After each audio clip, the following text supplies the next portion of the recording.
మీనన్ పిల్లల్ని కిడ్నాప్ చేసి స్కూల్ వ్యాన్‌లో తీసుకొని వెళ్ళిపోతూ ఉంటాడు. అప్పుడే వ్యాన్‌కి రిపేర్ వస్తుంది. డ్రైవర్ వ్యాన్ ఆపేయడంతో మీనన్ "ఏమైందిరా?" అని అడుగుతూ ఉండగా "వ్యాన్‌కి ఏదో రిపేర్ వచ్చినట్టుందన్నా" అని అంటూ ఒక మెకానిక్‌ని పిలుస్తాడు డ్రైవర్. మెకానిక్ వ్యాన్ రిపేర్ చేస్తూ ఉంటారు. ఆ మెకానిక్ ఎవరో కాదు, తులసి తండ్రి శ్రీనివాస్.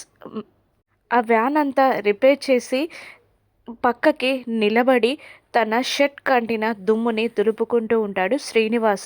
విండోలో నుండి ఖుషి పాప శ్రీనివాస్ని చూసి పిలవడానికి సైగలు చేస్తూ ఉంటుంది. తన నోటికి ప్లాస్టర్ ఉండడంతో గట్టిగా పిలవలేకపోతుంది. ఎలాగైనా వాళ్ళ తాతయ్యకి ఇన్ఫర్మేషన్ అందజేయాలి అనుకున్న ఖుషి పాప తన మెడలో ఉన్న ఐడి కార్డ్ని అక్కడే విండో నుండి బయటపడేస్తుంది. వ్యాన్ వెళ్ళిపోయాక కింద పడిన ఐడి కార్డ్ని తీసి తులసికి కాల్ చేస్తాడు శ్రీనివాస్. "అమ్మా, నేను ఇప్పుడే ఖుషి పాప ఐడి కార్డ్ చూశానమ్మా" అని శ్రీనివాస్ చెప్పడంతో ఖుషి గురించి ఏడుస్తున్న తులసి శ్రీనివాస్ దగ్గరికి వచ్చి ఐడి కార్డ్ తీసుకొని అందరూ కలిసి పోలీస్ స్టేషన్కి వెళ్తారు.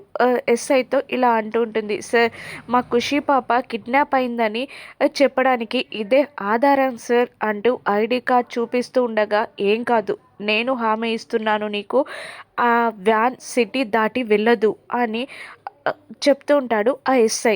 ఏడుస్తూనే ఉంటుంది తులసి. "ఏం కాదమ్మా, ఖుషికేం కాదు" అని శ్రీనివాస్, సిద్ధు ఇద్దరు ధైర్యం చెప్తూ ఉంటారు తులసికి. అప్పుడే ఒక వ్యాన్ డ్రైవర్ వచ్చి, "సార్ సార్, నా స్కూల్ వ్యాన్ని ఎవరో ఎత్తుకెళ్ళిపోయారు సార్" అని అనడంతో అక్కడే ఉన్న తులసి, "వీడే నా ఎత్తుకెళ్ళింది" అని మీనన్ ఫోటో చూపిస్తుంది. "అవునవును మేడం" అని ఆ డ్రైవర్ చెప్తాడు. ఇక మీనన్ నుండి ఖుషి పాపని కాపాడడంలో తులసి సక్సెస్ అవుతుందా? రానున్న ఎపిసోడ్స్‌లో చూద్దాం. Thank you for watching.